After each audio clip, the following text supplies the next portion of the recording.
Bonjour, depuis presque un an et demi, je réalise sur Instagram des réels, des courtes vidéos verticales tous les mois pour parler des actualités du monde du livre, et ça s'appelle l'actu du livre. Le rythme de parole est très soutenu, j'essaye de condenser les infos dans des tranches de 15 secondes, à la base c'était pour se caler sur les stories et finalement j'en ai pris l'habitude. J'ai pas mal hésité à les mettre sur YouTube parce que j'avais peur que ça cache les plus gros projets qui prennent plus de temps, comme la saga du prix du livre qui avance à son rythme. Mais maintenant que YouTube met les shorts à part, et comme plusieurs personnes me l'ont demandé, vous aurez le droit chaque mois à l'actu sur cette chaîne aussi. En attendant, voici à la suite toutes les actus du livre jusqu'à maintenant, et je vous souhaite un bon voyage dans le temps. Chaque mois, sur Instagram, c'est l'actu du livre. Septembre 2021 a été placé sous le signe évidemment de la rentrée. D'abord la rentrée scolaire avec sa horde de marmots venus dévaliser les rayons workbook des librairies, mais également la rentrée littéraire avec plus de 500 titres cette année.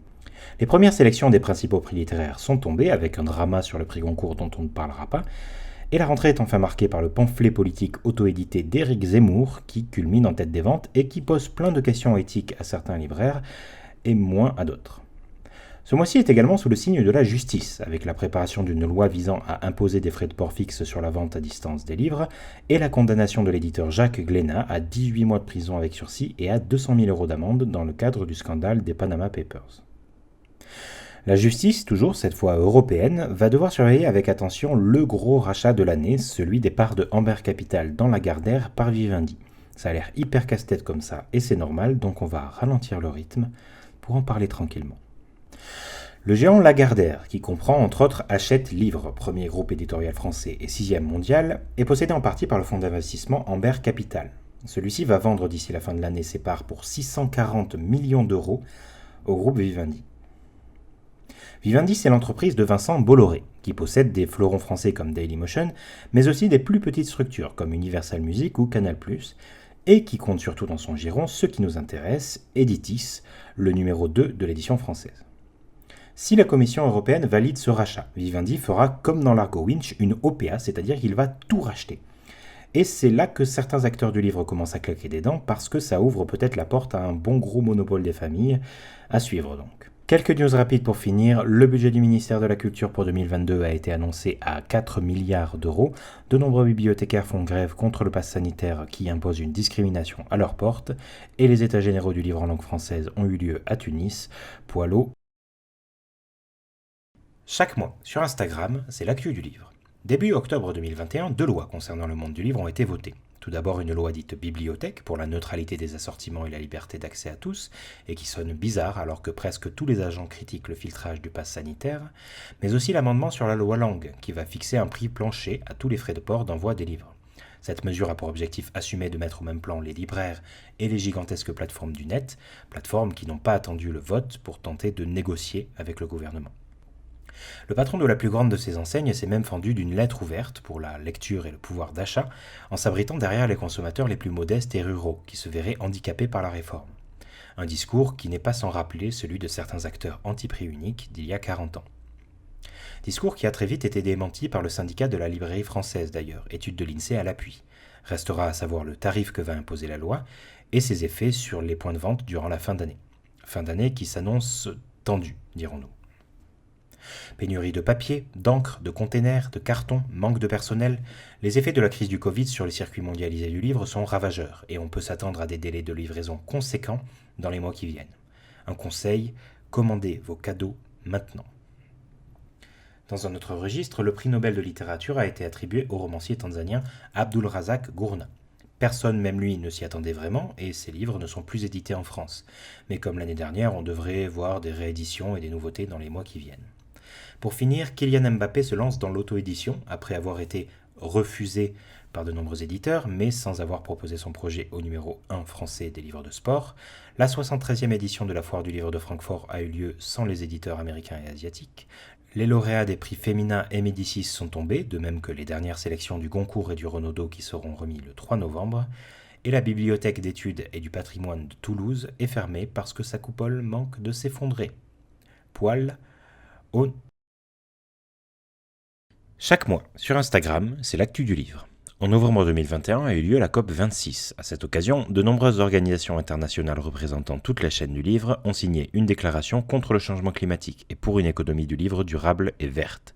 On y croit. En France, la valse des prix a continué et le 3 novembre ont été attribués les deux plus importants, le Renaudot pour Premier sang de l'autrice belge Amélie Nothomb et le Sacro-Saint Goncourt pour la plus secrète mémoire des hommes du Sénégalais Mohamed Mbougar Sarr. Aux États-Unis, le colossal groupe éditorial Penguin Random House, numéro 1 du pays et numéro 2 mondial, a cherché à acquérir son concurrent Simon & Schuster dans une fusion à 2,2 milliards de dollars. C'était sans compter sur le ministère de la Justice de l'administration Biden. Le Department of Justice a décidé de bloquer le rachat qui pourrait créer une sorte de méga-éditeur qui contrôlerait un tiers de l'édition du pays, entraînant une baisse dans la rémunération des auteurs et un rapport de force biaisé avec les points de vente. Tout ça n'est pas sans rappeler le rachat bien de chez nous dont on parlait en septembre. Pour revenir en France, le distributeur MDS, Dargaud, Dupuis, Le Lombard, etc. a annoncé à certaines librairies le 23 novembre par un mail qu'il était dépassé par l'activité de fin d'année. Et ce malgré ses employés qui travaillent nuit et jour avec des horaires étendus et le samedi et les jours fériés. Pour compenser ce problème, MDS a tout simplement décidé d'imposer des règles, comme par exemple le non-traitement des commandes par 1 ou 2 exemplaires. Exit donc les commandes clients à moins d'acheter 3 livres pour n'en vendre qu'un. Le SLF a répliqué en demandant des meilleures conditions commerciales. Grand Prince, le distributeur en a accepté certaines et a même laissé une fenêtre de 3 jours pour passer des commandes à l'unité, mais pas trop quand même. Tout ça s'est déroulé sous les yeux rageurs et impuissants des plus petites librairies qui seront les plus impactées par cette affaire et par les dysfonctionnements de l'industrie en général. En Suisse maintenant, le projet de loi visant à réglementer le prix du livre, avec peut-être un prix unique comme en France à la clé, est tombé à l'eau, abandonné par ses auteurs, notamment à cause de la campagne menée par Pascal Vandenberg, PDG des librairies Payot. Également, Mario Vargas Llosa, écrivain péruviano-espagnol prix Nobel en 2010 et évadé fiscal notoire, a été élu à l'Académie française à l'âge de 85 ans. On notera que le Nouvel Immortel n'a pour l'heure jamais publié un seul livre en langue française. Pour finir, l'auteur de BD Souillon alias Maliki a réussi à sauver 800 de ses livres du pilon en les rachetant à son éditeur et en les vendant à sa communauté qui a tout écoulé en une journée, et les mobilisations en bibliothèque continuent contre le pass sanitaire, poil haut. Chaque mois, sur Instagram, c'est l'actu du livre. Décembre 2021 a été une période d'activité très intense pour les libraires, un peu comme tous les décembre en fait. Mais cette année, 2 crises dont on a déjà parlé ont quelque peu terni l'esprit de Noël. Tout d'abord, la pénurie de papier a rendu très difficile les réimpressions d'à peu près tous les titres et beaucoup se sont retrouvés en rupture au pire des moments. C'est la plus grande crise papetière de l'histoire de l'édition moderne selon certains et ça commence déjà à se ressentir sur le prix de certaines bandes dessinées. En parlant de bande dessinée, de nombreuses lettres ouvertes ont été lancées à MDS pendant que libraires et auteurs pâtissaient de sa gestion catastrophique de la fin d'année. Le distributeur de Dargaud a annoncé un retour à la normale le 27 décembre, peut-être un peu tard. Encore un sujet qu'on avait déjà abordé, après l'Assemblée nationale, le Sénat vient de valider définitivement la loi imposant un prix minimum pour la livraison des livres. Le montant de ces frais de port sera fixé par un arrêté ministériel que beaucoup attendent avec impatience. Au même moment, Vivendi a racheté les quelques 24 685 108 actions de Amber Capital dans Lagardère pour environ 600 millions d'euros. Comme on en parlait en septembre, le groupe de Bolloré possède ainsi plus de 45% du propriétaire, entre autres, du groupe Hachette. Le rachat complet du groupe se fera dans une OPA qui aura lieu en février, si tant est que la Commission européenne et l'ARCOM, ex-CSA, soient d'accord, parce que pour l'instant, tout s'est déroulé sans qu'ils ne soient mis au courant de l'affaire. Certains, dont Antoine Gallimard, espèrent qu'ils empêcheront ce monopole en devenir. 14 points de vente et 46 employés, c'est ce qu'il restera de l'enseigne France Loisirs après sa liquidation judiciaire et son rachat par un groupe spécialisé dans les objets de collection. Un bien triste Noël pour les 469 salariés laissés sur le carreau. Enfin, côté salon, celui du livre jeunesse de Montreuil a eu lieu en début de mois, celui de BD d'Angoulême a été reporté en fin de mois à cause des nouvelles mesures anti-Covid, et la nouvelle version du Salon du Livre de Paris au Grand Palais s'annonce enfin gratuite, mais sans les très petits éditeurs. Et pour finir, les bouquinistes parisiens sont de moins en moins nombreux et Paris a lancé une campagne de recrutement et une première édition de Harry Potter est devenue le roman le plus cher du XXe siècle en étant vendu aux enchères 471 000 $, poil au... Bonne année 2022, je vous souhaite plein de bons moments de lecture et de joie en général et j'en profite pour vous remercier de me suivre sur ce compte Instagram et je l'espère aussi sur la chaîne YouTube du Caravansérail.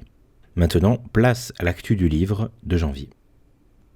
Vincent Montagne, président du groupe Média Participation et du syndicat national de l'édition, a aussi fait ses vœux pour 2021, où il saluait entre autres la bonne santé du secteur livre.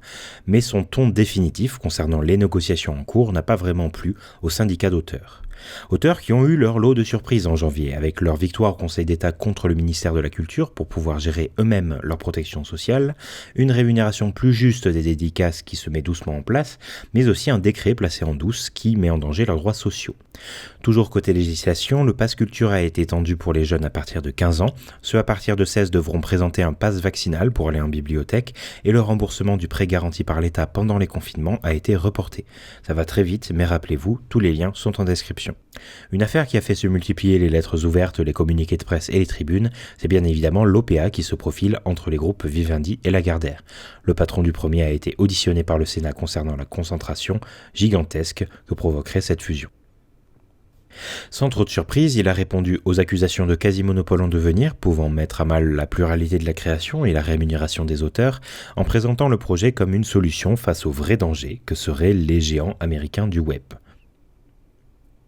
Ce modeste projet a été également soutenu devant le Sénat par son mécène Bernard Arnault, PDG du groupe LVMH et accessoirement l'un des 3 hommes les plus riches du monde. On attend la comparution en février de Arnaud Lagardère. Toujours à Paris, le Festival du Livre organisé par le SNE et qui se déroulera fin avril est d'ores et déjà un échec critique. Ses prix très prohibitifs et ses restrictions à l'inscription ont provoqué la gronde des petits et micro-éditeurs qui quittent le navire suivi par les régions. Pour finir, Le Furet du Nord et de Citre ont pris le nom de Nosoli pour Nous sommes libraires, le groupe Seuil-la-Martinière est désormais distribué par MDS et un Britannique a été arrêté par le FBI après 5 ans d'enquête pour avoir volé des centaines de manuscrits inédits. Poil au... Chaque mois, sur Instagram, c'est l'actu du livre. Après l'effervescence des fêtes de fin d'année, on aurait pu penser que février 2022 allait être calme et reposant. En fait, pas du tout, surtout à cause du gros dossier du moment. Mais d'abord, faisons un tour aux États-Unis. Depuis plus d'1 an, les élus les plus conservateurs ont décidé de lutter contre les idées qui ne leur plaisent pas en bannissant des ouvrages ou en coupant les fonds publics. Ça a été le cas d'un maire du Mississippi qui a décidé de prendre en otage $110 000 de financement contre la suppression des livres LGBT de sa bibliothèque. Il ne s'attendait probablement pas à ce qu'une somme supérieure soit levée par des furries en protestation de ces activités totalement illégales par ailleurs. Toujours aux US, la justice continue ses enquêtes sur la fusion des grands groupes d'édition Penguin Random House et Simon & Schuster. En France, on n'a pas de pétrole, mais on a aussi une fusion de groupes alarmante qui pourrait créer un monopole. Vivendi continue dans la lancée de son OPA pour racheter Lagardère et les protestations se font toujours plus nombreuses, par exemple avec le collectif d'auteurs, de juristes et de personnalités Stop Bolloré. Au Sénat, les auditions ont continué avec des représentants de l'interprofession, Antoine Gallimard, Guillaume Husson pour les libraires et Christophe Hardy pour les auteurs, qui n'ont pas manqué de souligner la catastrophe que serait cette fusion. Puis est venu le tour de l'un des principaux intéressés, Arnaud Lagardère.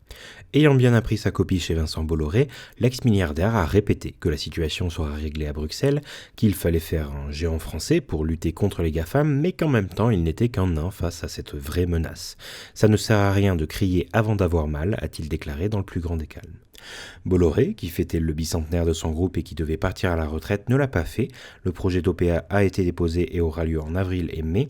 Et la ministre Roselyne Bachelot, interrogée à ce sujet, a botté en touche en évoquant elle aussi la décision future de la Commission européenne. Commission qui a émis quelques réserves quant à la loi sur les frais de port fixe votée en fin d'année. Également, il a été proposé au Sénat d'instaurer un droit de suite des livres d'occasion, mais c'est encore confus. Ceci se porte plutôt bien d'ailleurs, avec 71 candidats au poste de bouquiniste des quais de Seine. À Angoulême maintenant, le festival de la BD a été entaché par le départ des jurés du prix Éco-Fauve. En effet, celui-ci sponsorisé par Raja, une marque d'emballage, participerait selon beaucoup à un greenwashing de cet industriel présent partout sur le festival. Dans le même genre, on peut aussi souligner les régions qui n'ont pas accepté les tentatives de négociation du futur Festival du Livre de Paris et la Charte des auteurs et illustrateurs jeunesse qui a décidé de quitter la table de négociation quant à leur rémunération, excédée par l'inaction des éditeurs. Pour finir, le fournisseur MDS est toujours à la masse, en tout cas suffisamment pour que les éditions Ozu adressent leurs excuses aux libraires. Les droits d'adaptation des œuvres de Tolkien sont à vendre si vous avez 2 milliards à dépenser, et le Centre national du livre a réactivé son aide financière exceptionnelle aux auteurs. Enfin, le protocole sanitaire s'allège avec l'obligation du port du masque levé dans les lieux soumis au pass vaccinal, comme les bibliothèques, et avec peut-être une abrogation dans quelques mois de ce pass si les indicateurs sont toujours au vert, poil, eau. Chaque mois, sur Instagram, c'est l'actu du livre. L'invasion russe en Ukraine commencée fin février continue de faire des ravages et des victimes. Si l'on se concentre uniquement sur le monde du livre, ce qui est très réducteur, les dégâts sont déjà énormes et l'accès à une information fiable se raréfie de jour en jour. Des éditeurs russes critiques du système s'exilent et les bibliothèques des deux pays subissent des censures et des purges extrêmes. Des censures idéologiques menacent également les États-Unis, où les conservateurs tentent de bannir des ouvrages critiquant le racisme ou le sexisme sous prétexte de protéger la jeunesse. C'est ainsi qu'après Maus de Art Spiegelman, c'est au tour de la BD Persepolis de Marjane Satrapi d'être retiré des programmes en Pennsylvanie. Pour contrer cette vague de puritanisme, le groupe Penguin a fait don de $600 000 à un fonds de défense de la liberté d'expression. Revenons maintenant en France où depuis le 14 mars, le pass vaccinal a été suspendu et où le port du masque n'est plus obligatoire. Une victoire notamment pour les bibliothécaires qui n'auront plus à contrôler les entrées.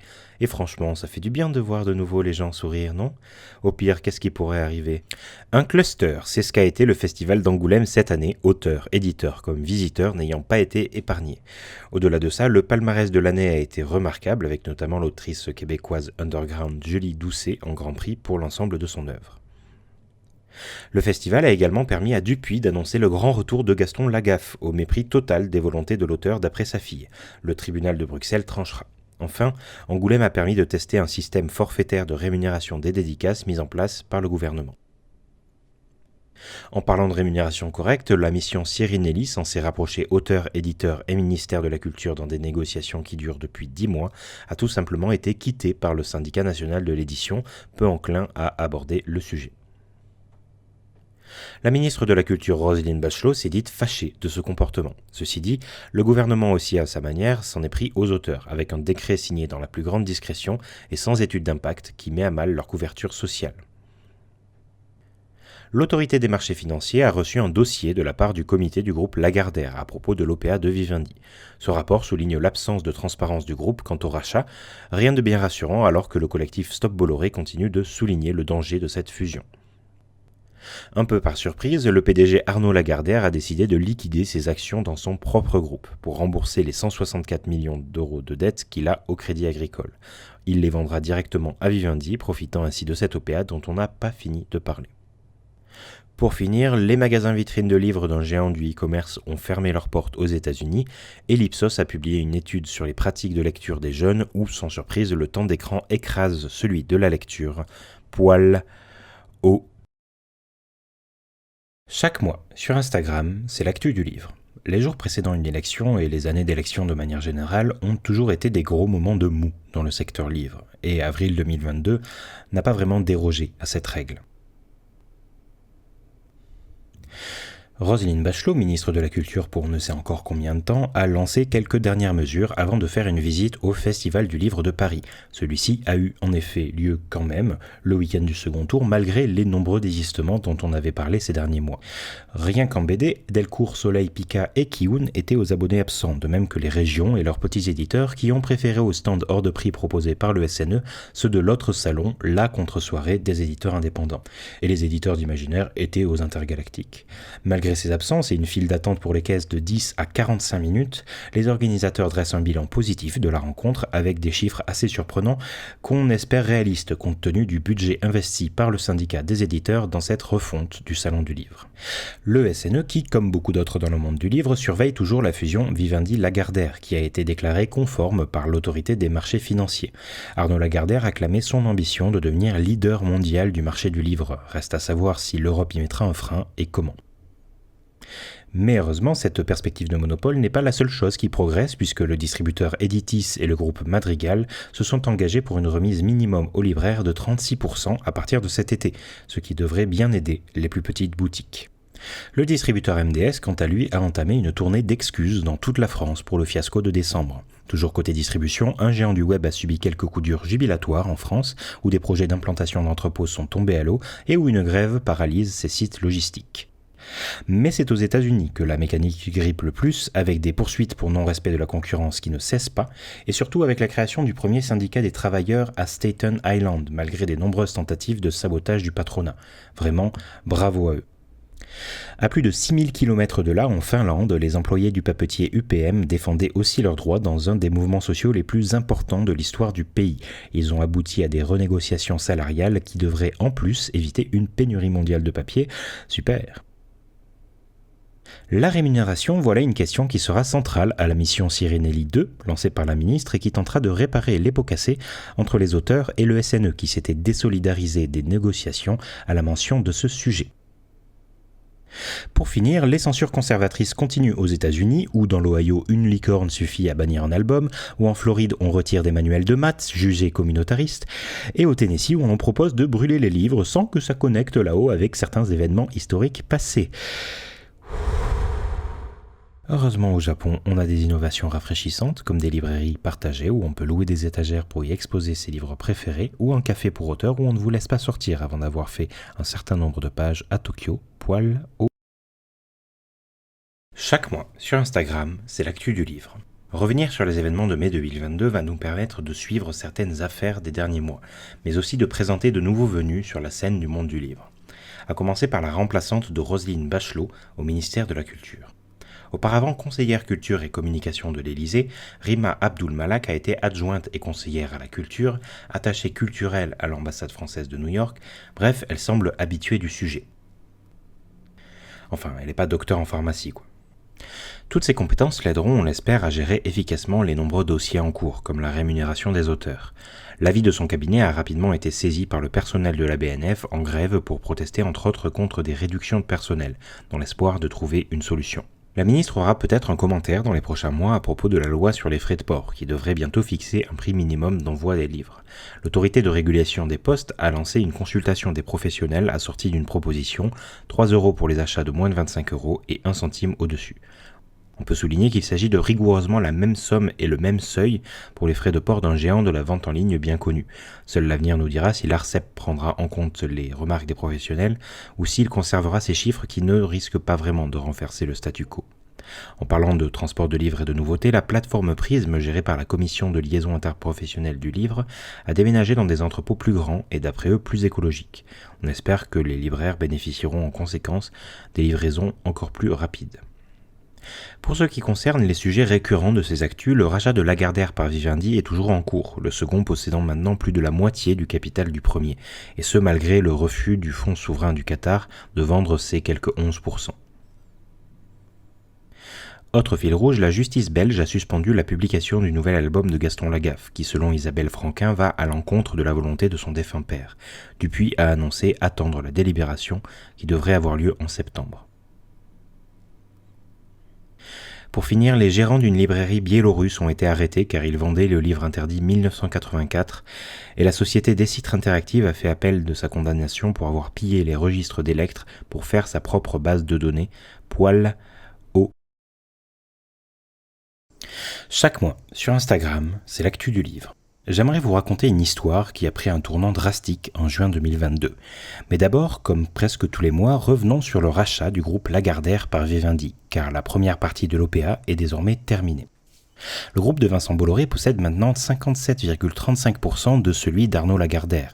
Et si en France tout le monde se réfugie derrière la décision future de la Commission européenne, le Conseil de la concurrence marocain a lancé une enquête sur cette concentration. Au conseil d'administration du groupe Lagardère siège un homme tout particulier qui a trempé dans tout un tas d'affaires louches, condamné pour trafic d'influence, corruption et financement illégal de sa campagne électorale de 2012 et qui s'appelle Nicolas Sarkozy. C'est au printemps 2021 que commence notre histoire. L'ex-président de la République, très copain de Vincent et d'Arnaud, est bien bougon. Les éditions Fayard, dirigées par Sophie de Closet, avaient précédemment édité La haine, les années Sarko de Gérard Davet et Fabrice Lhomme. Le livre n'était pas tendre envers Nicolas, alors quoi de plus logique que d'appeler la directrice pour lui remettre les pendules à l'heure en lui rappelant qui est le patron. Et pouf, le lendemain de la révélation de l'affaire dans Le Monde, Sophie de Closet démissionnait après 8 ans à la tête de Fayard. Et nous voilà en juin. À l'arrivée de la nouvelle directrice, les essayistes dont on a parlé, Jacques Attali, Virginie Grimaldi, numéro 2 des ventes en France, et plein d'autres auteurs du catalogue ont décidé de quitter le navire pour suivre de Closet dans sa prochaine maison, qui sera peut-être Flammarion. Espérons qu'ils y trouveront un environnement plus éloigné des jeux de pouvoir des grands groupes et des tentatives de censure des riches et des puissants envers tout ce qui peut, de près ou de loin, leur déplaire. Et sans aucune espèce de transition, passons au sujet suivant, la région Auvergne-Rhône-Alpes. Le président de conseil régional, Laurent Wauquiez, y a décidé de couper au total 4 millions d'euros de financement à 140 institutions culturelles, en représailles selon certains des idées en vogue à Grenoble ou Lyon qui ne seraient pas du goût de cet élu anti-mariage homosexuel. Toujours sans aucun rapport, les mots d'un homme du Moyen-Âge sont parvenus à la BNF. En effet, 16 feuillets de Chrétien de Troyes, préservés pendant 10 siècles, ont été acquis par la bibliothèque, dans laquelle la grève continue d'ailleurs, maintenant sous un contrôle insistant de la police. Pour finir, le congrès de l'Association des bibliothécaires de France a eu lieu à Metz, ainsi que les assises de l'édition féministe à Montreuil, et le Centre national du livre a adopté une nouvelle charte de valeurs contre les discriminations et le harcèlement, poil au... Chaque mois, sur Instagram, c'est l'actu du livre. Juillet 2022 a été un mois assez chargé, donc accrochez-vous, le débit risque d'être soutenu. On commence comme d'habitude par la fusion Vivendi-Lagardère, le groupe de Vincent Bolloré ayant annoncé en fin de mois vouloir se débarrasser d'Editis. Maintenant que le financier a mis la main sur le gigantesque groupe mondial Hachette, sa stratégie serait de lâcher du lest en évitant ainsi de se faire taper sur les doigts par l'Europe pour son monopole. En parallèle, le conseiller général d'Arnaud Lagardère a annoncé son départ du groupe après plus de 15 ans de travail. En parlant de Lagardère, comme il était spéculé, Sophie de Closet a pris la direction de Flammarion. Belle revanche pour celle qui avait été poussée dehors par Nicolas Sarkozy. Elle emporte avec elle beaucoup de ses auteurs, y publiera le prochain livre de Michelle Obama et aurait dans les tuyaux une enquête à charge contre l'ex-président.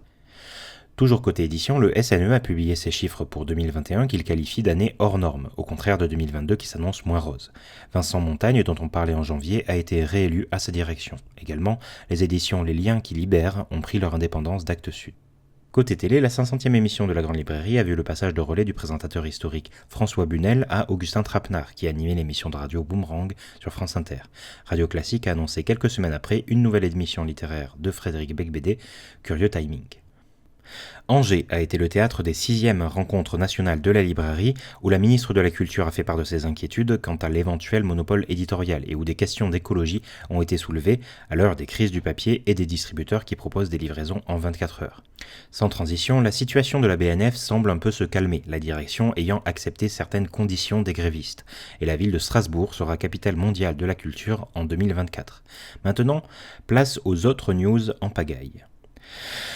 Mediapart a révélé des liens troublants entre le lobbyiste d'un géant de la vente en ligne et la campagne de 2017 d'Emmanuel Macron. Ce géant réclame un tarif postal spécial pour les livres pour éviter le contre-coup de la loi sur les frais de port qui se prépare et redoute que plus personne ne veuille travailler dans ses entrepôts d'ici à 2024. Côté auteur, le youtubeur Bob Lennon a battu un record de crowdfunding avec son 2e livre. Les auteurs de Mortel Adèle vont s'éditer dans leur propre maison d'édition et celui de Choupi s'est lancé dans les NFT avec des dessins à partir de 250 € l'unité. La Société des gens de lettres a créé un fonds d'indemnisation pour les auteurs en cas de faillite de leur éditeur, et le Centre national du livre une aide pour les festivals littéraires débutants. Des festivals cet été, il y en a eu plein, notamment Partir en livre pour la jeunesse et ses 5000 manifestations. Mi-juillet a eu également lieu la Japan Expo, après 3 ans d'annulation. Avec l'explosion du manga et du webtoon, l'affluence a été massive. Pour finir et en restant dans les mangas, Eiichiro Oda a annoncé préparer la fin de One Piece après 100 tomes parus en 25 ans de dessin, poil haut. Chaque mois, sur Instagram, c'est l'actu du livre. Alors qu'août 2022 a été relativement calme en France, c'est à l'international que le monde du livre s'est surtout agité. À commencer par l'application chinoise TikTok qui a lancé son book club officiel. L'influence colossale de ce réseau social sur les ventes des livres, notamment auprès des jeunes, a vite attiré les convoitises et quelques semaines après, le projet était sponsorisé par un géant de la vente en ligne bien connu, dont le chiffre d'affaires trimestriel a augmenté de 7% malgré les crises et l'inflation. Mais tout n'est pas rose pour ce géant. Au début du mois, près de 1300 employés ont fait grève au Royaume-Uni pour protester contre leurs conditions de travail déplorables. Et sur TikTok, de nouveau, 70 influenceurs ont appelé à son boycott pour les mêmes raisons. Aux États-Unis s'est tenu un procès d'envergure, le ministère de la Justice souhaitant empêcher la fusion entre le groupe numéro 1 de l'édition Penguin Random House et le numéro 5 qu'il veut acheter pour quelques 2,175 milliards de dollars, Simon & Schuster. Petite parenthèse sur le cas Vivendi Lagardère qui y ressemble beaucoup, Yannick Bolloré a avoué que se séparer de Vivendi n'était pas son scénario privilégié et ce lâcher de l'Est va s'effectuer par des ventes d'actions. Reste à savoir qui héritera des presque 30% du groupe Bolloré. Revenons aux USA, l'administration Biden a adopté un angle d'attaque assez surprenant, arguant que la fusion de deux grands groupes pénaliserait les auteurs de best-sellers, car la concurrence entre éditeurs serait moindre pour leurs avances sur droit, ce que les accusés niaient. L'auteur Stephen King est venu appuyer cet argument en soulignant qu'un mari et une épouse ne se font pas concurrence pour l'achat de leur propre maison. La juge Florence Pan a écouté pendant des semaines ces témoignages et rendra son verdict en automne. Pour en finir avec les États-Unis, des législations conservatrices continuent de voir le jour pour censurer les livres disponibles dans les écoles, et la chaîne de librairie Barnes & Noble a décidé de réduire son offre de livres reliés aux meilleures ventes uniquement, ce qui lui a valu de nombreuses critiques. En France, enfin, après un an de mystère, le secret entourant les 6000 feuillets retrouvés de Louis-Ferdinand Céline a été révélé. Ils avaient été conservés par le résistant Yvon Moranda, puis oubliés un temps par sa famille pour enfin refaire surface l'été dernier à la surprise générale. Le 11 août, le dessinateur Sampé s'est éteint à l'âge de 89 ans. Et pour rester dans les mauvaises nouvelles, l'écrivain Salman Rushdie, cible d'une fatwa depuis 1989, a été attaqué au couteau. Hospitalisé, son état de santé serait en voie d'amélioration. Pour finir, les rentrées littéraires et scolaires sont en préparation dans les librairies, malgré les crises du papier et les lenteurs persistantes de certains distributeurs, et la base de données de Bibliothèque mondiale WorldCat a fait peau neuve dans une toute nouvelle version de son catalogue, Poil au. Chaque mois, sur Instagram, c'est l'actu du livre. En septembre 2022 a eu lieu la traditionnelle rentrée littéraire, avec cette année 490 titres publiés. Certains parmi ceux-ci ont déjà été récompensés de divers prix et les premières sélections du Goncourt et du Renaudot ont été annoncées. Absent de ces listes mais pressenti pour le Médicis, Cher connard de Virginie Despentes est l'un des titres les plus notables de cette rentrée, ce qui a valu à l'autrice une invitation à la première grande librairie animée par Augustin Trapenard qui a brillamment repris le flambeau de François Bunel. Restons dans les écrans, transition de malade, pour parler du rachat de la plateforme de vente et d'auto-édition Chapitre.com, en redressement judiciaire depuis juillet. Les holdings de Cultura et de Nosoli se partageront l'affaire. Nosoli qui a d'ailleurs changé de directeur et accueilli de nouveaux actionnaires. Toujours dans le 2.0, le groupe Média Participation a racheté les parts de la Fnac dans la plateforme de bande dessinée numérique Isneo et l'entreprise Ipagine a doté tous ses e-books du DRM LCP, c'est-à-dire un système libre et open source contrairement au verrou propriétaire de la concurrence. Maintenant, il est temps de parler de la grosse nouvelle de septembre. Le gouvernement a enfin fixé des barèmes pour la loi sur le prix plancher des frais de port des livres. Dans les faits, il s'est plus ou moins aligné sur l'ARCEP qui elle-même n'a que peu dévié des tarifs des géants de la vente en ligne. Mais bref. À partir de l'été prochain, chaque colis comprenant un livre aura un minimum de frais de port de 3 €, sauf si la commande dépasse 35 € d'achat. Un chiffre qui ne ravit pas tout le monde, que ce soit les libraires qui perdront quand même de l'argent avec ce minimum ou les mastodontes qui proposaient des livraisons à 1 centime. Mais même si cette solution est loin de faire l'unanimité, peut-être qu'elle rappellera l'impact écologique et économique de la livraison à domicile à certains qui l'auraient oublié. Peut-être aussi que le marché de l'occasion en récoltera les fruits avant d'être l'objet d'une taxe future d'après certaines rumeurs. En parlant de taxes, des libraires suisses ont porté plainte contre les diffuseurs de livres français. D'abord les librairies Payot, puis l'association Livre Suisse accusent ceux-ci de ne pas respecter la récente loi sur les cartels et de majorer leur prix de parfois 50% par rapport au prix fixé en France. Le chroniqueur et humoriste Guillaume Meurice, dans un ouvrage censé sortir aux éditions Le Robert en fin de mois, a eu la mauvaise idée d'y inclure une blague légèrement critique de Vincent Bolloré. Peut-être que le milliardaire n'a pas apprécié, en tout cas son groupe Editis a décidé de suspendre la parution du livre. La censure continue aux États-Unis, où a eu lieu la Ban Book Week, une semaine spéciale où ont été dénoncés les efforts des conservateurs pour retirer certains titres des bibliothèques scolaires.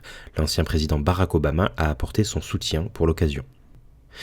Pour finir, Françoise Nyssen va laisser la direction d'Actes Sud à sa belle-fille, une autre employée a quitté le navire Fayard pour rejoindre Sophie de Closet chez Flammarion, et Tsuruhiko Kadokawa, président du géant japonais des médias du même nom, a été interpellé dans une énorme affaire de corruption. Et je vais laisser de côté ce rythme effréné un moment pour vous remercier. Ça fait maintenant 1 an complet que je fais ces actus, 13 numéros. Et à chaque fois, je suis touché par vos retours. Donc voilà, merci énormément. Et continuez, s'il vous plaît, à en parler autour de vous. C'est vraiment extra de votre part, comme disent les jeunes, j'ai marqué. Donc voilà, merci encore. Poil haut. Chaque mois, sur Instagram, c'est l'actu du livre. La nouvelle principale d'octobre 2022 est bien évidemment la nomination de Annie Ernaux au prix Nobel de littérature. Elle remporte donc le 16e prix pour la France, enfin 15 si on compte Sartre qui n'en voulait pas. Elle est surtout la première française à remporter le prix grâce à ses œuvres principalement autobiographiques qui traitent des pressions de classe, de sa famille et d'amour, entre beaucoup d'autres choses. Probablement extatique, Gallimard a lancé une réimpression de 900 000 exemplaires de ses œuvres. À Beyrouth, seule une partie de l'Académie Goncourt a annoncé les finalistes de son prix, certains auteurs refusant de venir après des déclarations antisémites menaçantes de la part du ministre de la Culture libanais. En Suisse, le boycott des libraires semble avoir réussi, les diffuseurs français ont baissé les prix de leurs livres. En Allemagne maintenant a eu lieu la traditionnelle foire du livre de Francfort où les éditeurs du monde entier ont pu échanger et se féliciter des bons résultats de 2021. Pour la première fois, le réseau social TikTok en était partenaire, démontrant encore l'influence grandissante de la scène BookTok. Cette influence est également ressentie en France, où TikTok a organisé son premier café littéraire, en y invitant le groupe Hachette. D'autres auteurs de chez Editis sont également partenaires officiels, on dirait bien que l'application cherche à reproduire l'expérience de son book club états-unien. En parlant des deux grands groupes, Vivendi a officiellement déposé son dossier de rachat de Lagardère à la Commission européenne, en y précisant ses projets de cession d'Editis. Les conclusions de Bruxelles attendront sûrement, et la France Insoumise a proposé une loi contre la concentration des médias. Un magnat du pétrole tchèque, propriétaire des magazines Elle et Marianne, Daniel Kretinsky, s'est dit intéressé par le rachat des parts de Bolloré dans Editis pour 700 millions d'euros. Probablement pas autant que ce que le propriétaire en voudrait, mais son profil pourrait plaire au patron breton. Editis, toujours, a entamé une restructuration de sa branche éducation avec le départ de Catherine Lucet, présidente depuis 22 ans. L'autrice de best-seller Virginie Grimaldi, ayant quitté Fayard en juin, a finalement tranché. Elle rejoindra son ancienne éditrice Sophie de Closet chez Flammarion. Le syndicat national de l'édition a tout simplement coupé court à toute forme de discussion concernant une rémunération minimale des auteurs. Nous sommes très attachés au modèle actuel et nous n'avons pas envie de revenir dessus, ont-ils déclaré, en se réfugiant derrière la diversité éditoriale. Les éditions de l'imaginaire Mnemos, ActuSF, Les Moutons électriques et Léa vont quitter en janvier la diffusion-distribution de Média Participation pour Hachette et la Sodis. Les problèmes de MDS de la fin d'année dernière ont beaucoup joué dans ce départ et rien ne dit qu'ils ne seront pas pires cet hiver. Pour finir, l'ABF a lancé une campagne auprès des élus pour la gratuité des bibliothèques. Les employés de 3 librairies Nosoli viennent de se mettre en grève pour de meilleurs salaires et le Centre national du livre a organisé un cycle de tables rondes autour de la hausse des coûts de production. Poil haut. Chaque mois, sur Instagram, c'est l'actu du livre. En novembre 2022 ont été décernés un bon nombre de prix littéraires, dont bien évidemment le duo le plus prestigieux avec le Renaudot décerné à Simon Liberati pour son roman Performance, et le prix Goncourt pour Vivre vite de Brigitte Giraud. Ce dernier a été décerné dans un certain malaise, les jurés n'ayant pas réussi à se mettre d'accord en 14 votes, le vote du président comptant double pour le dernier tour, de quoi faire passer difficilement leur repas de chez Drouan. En parlant de vieux riches qui restent campés sur leur position, l'Académie française n'a pas non plus réussi à obtenir une majorité de votes pour élire un nouvel immortel pour le siège 19, vide depuis 2020. Ni Frédéric Becbédé ni Benoît Dutertre n'ont su séduire l'institution et c'est vraiment dommage. Toujours chez les Richard, le repreneur éventuel d'Editis sera dévoilé à la mi-décembre, en même temps que l'avis de la Commission européenne sur le rachat de Lagardère par Vivendi. En plus de Daniel Kretinsky, d'autres milliardaires et groupes sont pressentis pour reprendre le numéro 2 de l'édition française. Chez Editis, tous attendent fébrilement l'avis de la Commission européenne. En plus de ça, une deuxième enquête en interne va inspecter les méthodes de management de Lise Boel, ancienne éditrice de Éric Zemmour et directrice d'une partie des éditions Plomb. Aux États-Unis, la juge Florence Spann a décidé de bloquer le rachat par Penguin Random House de Simon & Schuster. Après avoir annoncé faire appel, le groupe Paramount a finalement décidé de se conformer à cette décision et envisage de vendre Simon & Schuster à l'acheteur hors livre le plus offrant. Dans le même pays, 10 000 employés vont être licenciés par un géant de la vente en ligne, principalement dans ses branches de vente au détail et de ressources humaines. 10 000, c'est également le nombre d'euros remis par ce même titan en France lors d'un concours mettant en avant son offre d'auto-édition. Non content d'écraser la concurrence dans le commerce, le géant souhaite en effet remplacer chaque maillon de la chaîne du livre, comme en témoigne son projet de service d'impression à la demande directement sur son entrepôt de Brétigny-sur-Orge, dans l'Essonne, même si aucun éditeur ne dit être intéressé pour l'instant. Le ministère de la Culture, en transcrivant une directive européenne qui consacrait une rémunération appropriée et proportionnelle pour les auteurs, avait omis le premier mot. Le Conseil d'État leur a remis les pendules à l'heure parce que 0,1% par livre, c'est proportionnel, mais certainement pas approprié. Dans cette période d'inflation de tous les prix et surtout du papier, les aides sont les bienvenues, les loyers commerciaux des petites librairies ont été plafonnés par le Parlement, et l'imprimerie Maury, qui tire plus de 75 millions de livres par an, a reçu 12 millions d'euros d'aide gouvernementale. Pour finir, l'édition collector dédicacée à $600 du dernier livre de Bob Dylan s'est avérée avoir été signée par une machine, et des start-upers spécialisés dans l'IA ont publié un métalivre avec des passages cryptés à débloquer en achetant des NFT, poil haut. Chaque mois, sur Instagram, c'est l'actu du livre. En décembre 2022, en plus de l'effervescence typique des fins d'année de librairie, de très nombreux événements ont eu lieu dans tout le monde du livre, à commencer par France 2 qui a dévoilé les 25 livres favoris des Français après une grande consultation populaire. Le CNL a aussi organisé un sondage en demandant comment développer le goût de la lecture de tous les Français. Les réponses ont été rassemblées sur la plateforme change.org et malgré quelques propositions telles que « il faut que les couvertures de livres fassent plus envie », la plupart étaient intéressantes. Les auteurs aussi avaient des espoirs de changement et les négociations avec le syndicat national de l'édition se sont terminées en demi-teinte, avec des avancées sur des questions légales et un paiement des droits d'auteur 2 fois par an au lieu d'une, mais toujours rien concernant la rémunération qui devrait revenir sur la table en janvier. Le respect du travail des créateurs, voilà une question qui est au centre des débats concernant les œuvres créées par des intelligences artificielles. La couverture d'un roman de chez Michel Lafon, réalisé de la sorte, a provoqué la colère d'un bon nombre d'illustrateurs mettant en garde contre ces pratiques. Sans transition, le 38e Salon du livre jeunesse à Montreuil s'est plutôt bien passé, mis à part un débat « La littérature jeunesse est-elle piégée par les bons sentiments ?», où 2 membres du Pen Club sont venus expliquer aux autrices et éditrices à quel point elles ne font pas de la grande littérature.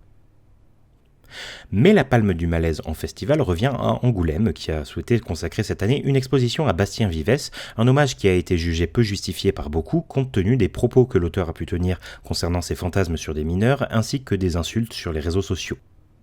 Des pétitions de protestation ont rassemblé des dizaines de milliers de signatures et les débats ont fait rage jusqu'à ce que l'auteur présente ses excuses pour certains de ses propos et que le festival décide d'annuler l'événement en évoquant des questions de sécurité. Toujours côté bande dessinée, des personnes non identifiées se sont fait passer pour les éditions d'Argo et ont envoyé à beaucoup de libraires un faux erratum à glisser dans la bande dessinée Un monde sans fin qui remettait en cause sa partie sur le nucléaire. Une bien curieuse manière de réagir à des propos qui ne leur plaisent pas. Exactement comme la police de Nice qui a décidé de mettre des rideaux noirs devant les vitrines de la librairie Les Parleuses. Des affiches y avaient été collées à l'occasion de la venue du ministre de l'Intérieur Gérald Darmanin accusé de viol. L'avocate de la librairie va saisir la justice pour détournement de pouvoir. Pour en finir sur les censures, le livre de Guillaume Meurice, refusé par le Robert, va finalement être édité chez Flammarion, qui décidément récupère beaucoup d'auteurs qui ne plaisent pas à Vincent Bolloré. Chez Plon, une enquête interne sur le management de Lise Boel a été validée par Editis.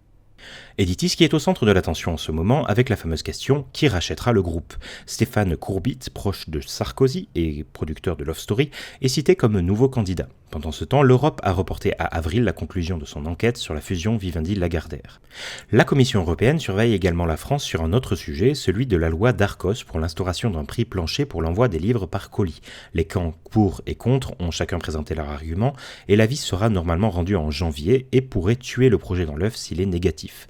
En Italie, le gouvernement d'extrême droite de Giorgia Meloni envisage de supprimer l'équivalent du pass culture français, une décision très critiquée par les professionnels du livre. Aux USA, Marcus Dole, PDG de Penguin depuis 14 ans, a posé sa démission, peut-être à cause de l'échec du rachat de Simon & Schuster, qui sait. Toujours aux États-Unis, les employés du groupe d'édition HarperCollins continuent une grève commencée en novembre pour de meilleures conditions de travail et plus de diversité dans les embauches. C'est la plus grosse manifestation du genre en plus de 50 ans. En France, des employés de Cultura ont aussi fait grève début décembre. Pour finir, avec les mensonges du gouvernement, le livre 1984 de George Orwell est devenu un des livres les plus lus en Russie, et la ville de Paris continue de recruter des bouquinistes pour ses quais de Seine. Enfin, je vous souhaite une excellente année 2023. Poil haut. Chaque mois sur Instagram, c'est l'actu du livre. Janvier 2023 a commencé sur une bonne nouvelle. Le Centre de transcription et d'édition en braille a décidé d'indexer le prix de plus de 2000 livres normalement vendus de 60 à 120 € à celui des mêmes titres en version imprimée. Voilà pour les bonnes nouvelles. Maintenant, tout le reste, le groupe de médias montréalais Québecor a manifesté son intérêt pour le rachat des 30% de Bolloré dans Editis, alors que les spéculations continuent pour savoir qui remportera cette grosse part du gâteau. Les 70% restants devraient être introduits en bourse, malgré les demandes officielles des employés qui, après 5 propriétaires en 20 ans, aimeraient un peu de stabilité. Mais la machine financière semble déjà être en marche. Certains employés se sont plaints dans les commentaires d'un article du média Actualité qui a rapidement été menacé de procès. Alors que des enquêtes ont été déclenchées par la Commission européenne pour déterminer si Vivendi a ou non illégalement influencé Lagardère avant même la fusion, Vincent Bolloré a retiré sa plainte pour diffamation envers les auteurs d'un livre sur ses affaires en Afrique. Allez, une dernière histoire de menace de poursuite. L'ex-président états-unien Donald Trump cherche à empêcher la parution d'un livre pouvant faire de l'ombre à sa réélection, comme son ex-vice-président qui a publié un best-seller en achetant presque 3000 avec les dons de ses supporters. Toujours aux États-Unis, un géant du commerce en ligne qui annonçait en novembre dernier licencier 10 000 employés a finalement décidé de se débarrasser de 18 000 postes. Le contexte économique incertain est invoqué comme raison principale par la pauvre entreprise qui doit pleurer dans ses milliards.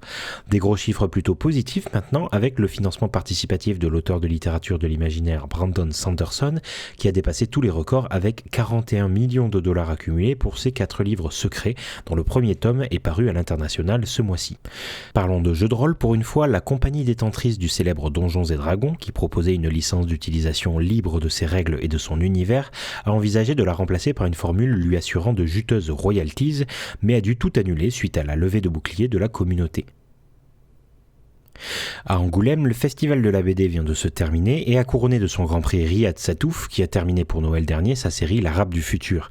Mais comme chaque année, la tension se ressentait dans les allées, l'affaire Vives étant toujours dans les mémoires. Pour finir, la Fnac ferme ses boutiques en Suisse allemande pour ne garder que les francophones, Roselyne Bachelot a sorti un livre sur son parcours de ministre où elle règle ses comptes, et le procès de Filippo Bernardini, voleur présumé de plus d'1 millier de manuscrits inédits, s'est ouvert à New York, poil au